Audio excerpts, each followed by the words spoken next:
Hello students, आज हम discuss करेंगे ग्राफ्स ऑफ ट्रिग्नोमेट्रिक फंक्शन। आज हमें जो है ट्रिग्नोमेट्रिक फंक्शन के ग्राफ बनाने हैं और उसमें जो पहला ग्राफ है हम उसको स्टडी करने वाले हैं, वो क्या है, ग्राफ ऑफ साइन एक्स। ठीक है, साइन एक्स का ग्राफ बनाने के लिए क्या करेंगे, अब जैसे हमने 10th क्लास में ग्राफ बनाए थे, उसमें क्या होता था, एक वैल्यू हमारे पास एक फंक्शन गिवन है एक्स और हमें y, यानी x की वैल्यू रख करके हमें क्या मिलता था, y मिलता था। तो इसी तरह से यहाँ होगा, जैसे x की वैल्यू पुट करेंगे तो हमें क्या मिलेगा, y मिल जाएगा। अब यहाँ पर इसी क्या साइन है, तो साइन में एंगल पुट करेंगे, यानी x साइन x का मतलब ग्राफ बना रहे ट्रिग्नोमेट्रिक फंक्शंस का, तो यहाँ ग्राफ ये एंगल रखा जाएगा, एंगल किस में होगा, रेडियन में। ठीक है, तो हमने क्या लिखा, पहले x का एंगल की वैल्यू 0 रख के देखेंगे, फिर 30 रख के पाई बाई 3 पाई/6 इस तरह से रख के देखेंगे, तो उन पर हमें वैल्यू क्या मिल रही है वो हमारा हो जाएगा। जैसे साइन एक्स गिवन है तो लिख सकते हैं y बराबर साइन एक्स, इस तरह से कह सकते हैं y बराबर साइन एक्स। एक्स के रिलेस को एंगल पुट करेंगे तो उस एंगल को रख करके जो वैल्यू मिलेगी वो किसकी वैल्यू, y की, तो इस तरह से y मिल जाएगा। ठीक है, तो उसके लिए क्या कर रहे हैं, मैं डायरेक्ट लिख रहा हूँ, यहाँ पर बुक में लिखा हुआ है, वहाँ से स्टडी करेंगे टेबल के लिए। ठीक है, मैं केवल ये समझा रहा हूँ ग्राफ बनता कैसे है। देखिए, तो उसके लिए क्या करेंगे, सबसे पहले मान लीजिए मैंने यहाँ पर एंगल पुट कर दिए, क्योंकि मैं x की वैल्यू क्या कर रहा हूँ यहाँ पर मैं यहाँ पर x के लिए एंगल यूज़ करूँगा। तो नंबर लाइन पर जहाँ x एक्सिस है वहाँ पर मैं लिखूँगा एंगल, तो ये हो जाएगा 0, इसको मैं बना दूँगा आगे पाई/2, इसको बना देंगे आगे पाई, और इसको बना देंगे 3 पाई/2, और इसको बना देंगे 2 पाई, इसी तरह से आगे हो जाएगा 5 पाई/2, और आगे लिख सकते हैं इसी तरह से हम लेफ्ट में लिख सकते हैं, ये हो जाएगा -पाई/2, आगे जाएगा -पाई, और लिख सकते हैं। ठीक है, नंबर लाइन पर यहाँ पर लिखेंगे हम 1,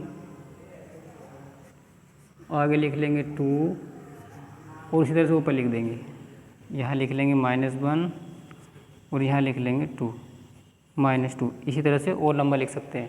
तो उसमें देखो एंगल तो हम पुट करेंगे, लेकिन वैल्यू तो हमें कोई न्यूमेरिकल वैल्यू ही मिलेगी। जैसे मैंने मान लीजिए x की वैल्यू 0 पुट कर दी, तो साइन 0 की वैल्यू क्या होती है, 0 होती है। जैसे मैं मान लीजिए x की वैल्यू 30 पुट करूँगा, साइन 30 की वैल्यू क्या होती है, 1/2। सोल्व करेंगे तो कितना आएगा, 0.5। मान लीजिए मैंने साइन 90 रख दिया, तो साइन 90 कितना होगा, 1 होगा। ठीक है, तो ये हमें चल रहा है पता कि जो y की वैल्यू मिलेगी वो रियल नंबर मिलेगा, y 1 -1 इस तरह से मिलते चले जाएंगे। तो एंगल हम इस तरह से पुट करेंगे, वैल्यू जो हमें मिलेगी न्यूमेरिकल वैल्यू मिल जाएगी।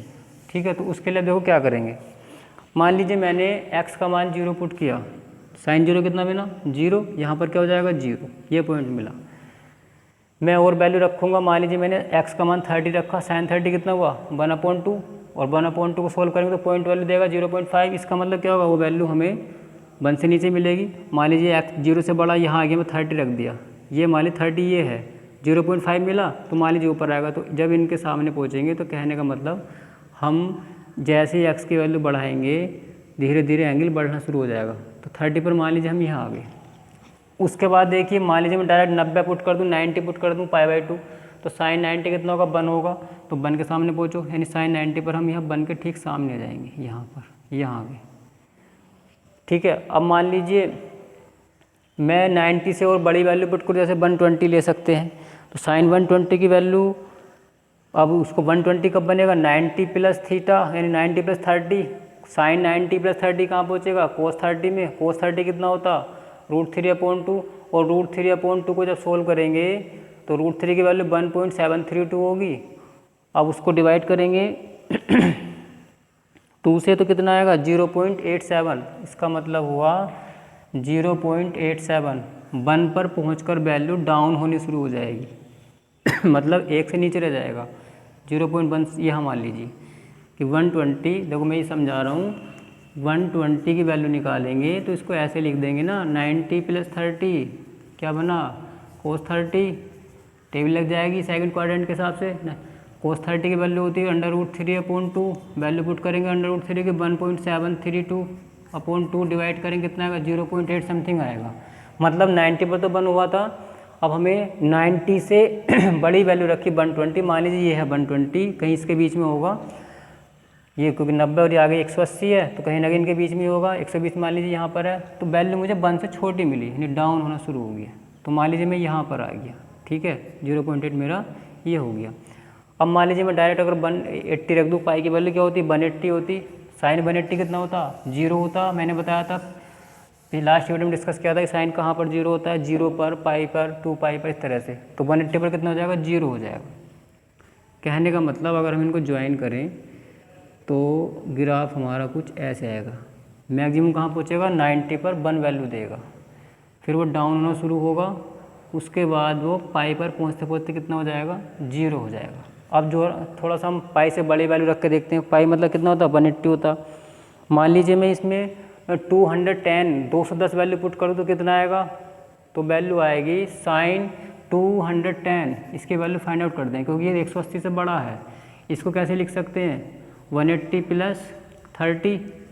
अब ये साइन 180 प्लस 30 माइनस साइन होगा, माइनस साइन 30।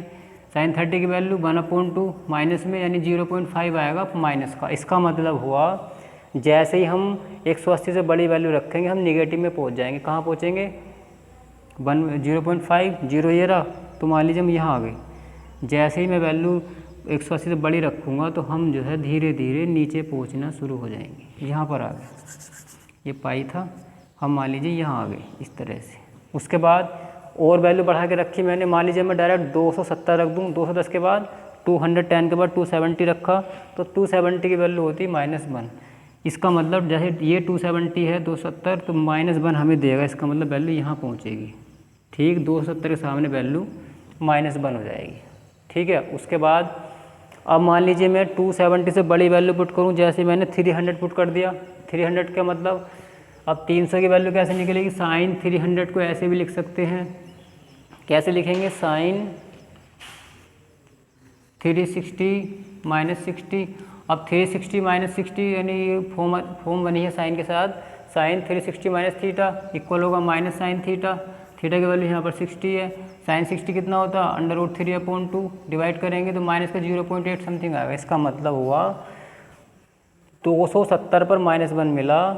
अब जैसे इससे बड़ी वैल्यू 300 पुट कर रहे हैं तो यहाँ पर आया कहीं ना कहीं 300 यहाँ पर होगा, तो वैल्यू हमें 0.8 समथिंग मिलेगा। यानी अब हमारा ग्राफ यहाँ से इधर जाएगा, मान लीजिए ये आएगा 0.38, ये यहाँ कहीं पहुँचा। अब जैसे ही मैंने वैल्यू 2 पाई पुट किया, 2 पाई का मतलब 360 पुट किया, और हम जानते हैं 2 पाई पर साइन कितना था, 0 होता। तो ये कुछ ग्राफ 2 पाई पर जाते जाते 0 हो जाएगा। बस इसी ग्राफ को हम स्टडी करके पता लगा लेंगे कि अब हमारा ग्राफ किस तरह से बनने वाला है, ठीक है।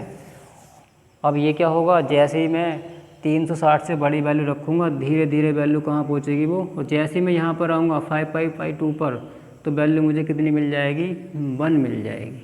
मैक्सिमम वैल्यू 1 मिल जाएगी, ठीक है। तो मैं एक बार दोबारा फिर बता रहा हूँ, जैसे हम 0 से बड़े एंगल रखेंगे ग्राफ हमारा ऊपर उठता शुरू हो जाएगा, यानी वैल्यू बढ़ती मिलती चली जाएंगी। जैसे ही 90 पर आएंगे वैल्यू 1 मिल जाएगी। 90 से बड़ी वैल्यू रखेंगे तो 1 वैल्यू से छोटी वैल्यू मिलनी शुरू हो जाएंगी। जैसे ही पाई रखेंगे 180 पर 0 हो जाएगा। 180 से बड़ी वैल्यू रखेंगे तो ग्राफ हमारा निगेटिव जाएगा, यानी माइनस की वैल्यू मिलनी शुरू हो जाएंगी। और जैसे ही हम 270 रखेंगे वैल्यू हमें -1 मिल जाएगी। जैसे ही 270 से बड़ी वैल्यू रखेंगे वैल्यू हमें फिर -1 से छोटी बड़ी मिलनी शुरू हो जाएंगी। -1 से बड़ी का मतलब ये तो होता है ना 0 पॉइंट समथिंग, तो यहाँ वैल्यू ये मिलनी शुरू हो जाएंगी। तो ग्राफ 1 से इधर की वैल्यू मिलनी शुरू हो जाएंगे, तो ग्राफ हमारा इस तरह से हो जाएगा। और जैसे ही 360 रखेंगे जाते जाते धीरे धीरे हमारा क्या हो जाएगा, फिर 0 हो जाएगा। 2 पाई का मतलब 360, यहाँ पर क्या हो जाएगा 0। और जैसे ही हम 360 से बड़ी वैल्यू रखेंगे ग्राफ फिर हमें जो वैल्यू और बड़ी मिलनी शुरू हो जाएंगी इस तरह से। और जैसे हम 5/2 पर आएंगे वैल्यू हमें 1 मिल जाएगी। 5/2 के बाद वैल्यू पुट करेंगे तो वैल्यू फिर हमें कम मिलनी शुरू हो जाएंगी, ठीक है। इसी तरह से हम इधर बना सकते हैं। तो ये हमारा ग्राफ है साइन एक्स का। अब यहाँ से अगर हम पता करें डोमेन, डोमेन क्या था, डोमेन का मतलब कि इनपुट हमने क्या वैल्यू पुट की हैं। तो हमने तो रियल एंगल पुट किए हैं।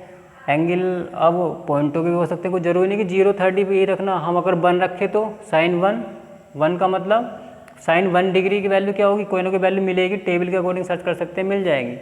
यानी 0, 1, 2, 3, 4, 5, 30, 45, 60, 90 इस तरह से कुछ भी रख सकते हैं।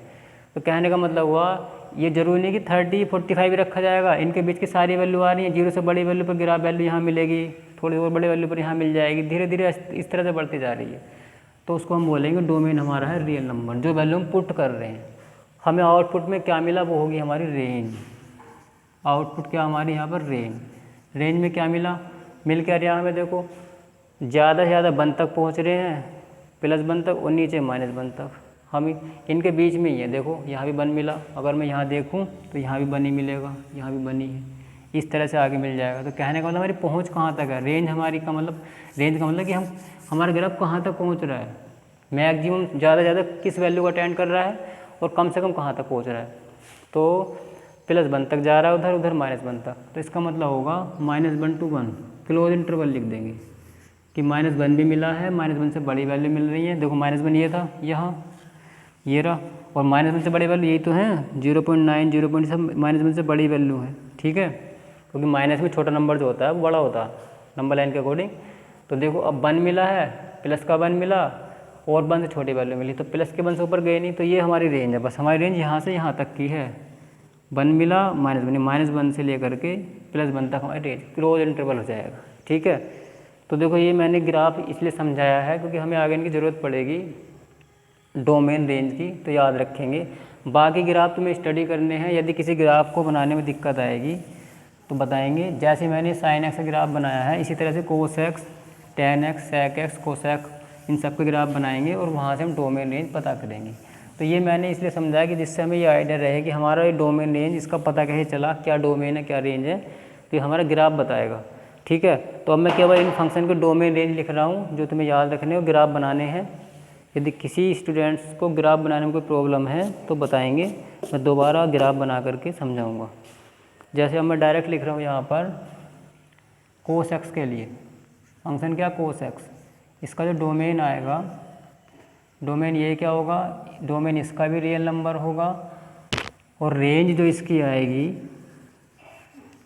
रेंज हमें क्या मिलेगी, रेंज हमें मिलेगी, रेंज इसकी भी रहेगी -1 to 1 क्लोज इंटरवल, ठीक है।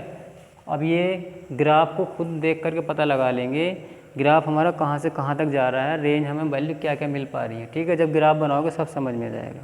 तो इस तरह से तुम्हें ग्राफ स्टडी करने हैं, यदि कोई प्रॉब्लम हो तो बताएंगे। आज की वीडियो में इतना ही, थैंक यू।